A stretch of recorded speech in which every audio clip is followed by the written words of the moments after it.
सोनिया गांधी यांच्या एका विधानानं वाद निर्माण झालेला आहे। राष्ट्रपतींचा उल्लेख त्यांनी पुअर लेडी असा केला। सोनियाजी काय बोलल्यात, कोणत्या संदर्भात बोलल्यात ते पाहणं महत्त्वाचं आहे। मी त्यांचं वक्तव्य ऐकलेलं नाही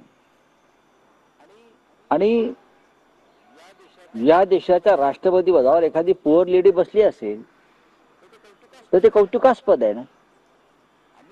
आम्ही म्हणतो की एक सामान्य घरातली स्त्री, एक गरीब घरातली स्त्री या देशाची राष्ट्रपती झाली आणि त्यांना जर पुअर म्हटलं असेल तर त्यात मला काय चुकीचं वाटत नाही।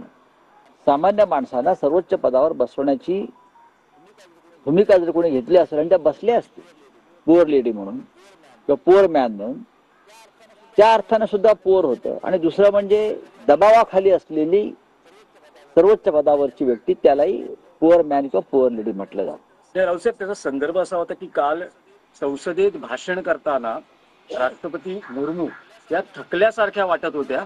या अनुषंगानं त्या पुअर लेडी असा ऑफकोर्स त्यांची प्रकृती पुअर झाली असते, प्रकृती सुद्धा पुअर होते ना। तुम्ही प्रत्येक शब्दाचा अर्थ काढून किस काढून विरोधी पक्षाच्या संदर्भात ही भूमिका घेणं चुकीचं आहे। अशा अनेक शब्दावल्या सत्ताधाऱ्यांनी वापरलेल्या आहेत। मग सोनिया गांधींच्या आजारपणावरती असेल, राहुल गांधींवरती असेल, उद्धव ठाकरेंवरती असेल, शरद पवारांवरती असेल, लटकती भटकती आत्मा काय प्रकार आहे हा? भटकती आत्मा काय प्रकार काय हा? पवार साहेबांविषयी भटकती आत्मा म्हणालात, उद्धव ठाकरेंना नकली संतान म्हणालात, हा तसंच पुअर लेडी। नाही, हा उल्लेखाचा संदर्भ द्यायचा झाला तर भाजपच्या एका मंत्र्यानं उद्धव ठाकरेंना चपट्या पायाचे आहे ना, असा बोलले उल्लेख ना। केला आहे। त्यावरूनही नाही हे असे तुम्ही बघा, ही भाषावली बरं का, हे शब्दरत्न उधळायला सुरुवात भारतीय जनता पक्षाने केली या राजकारणामध्ये।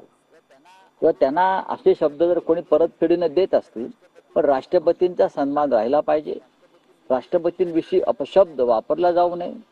आणि पुअर लेडी किंवा पुअर हा शब्द म्हणजे असंसदीय नाही।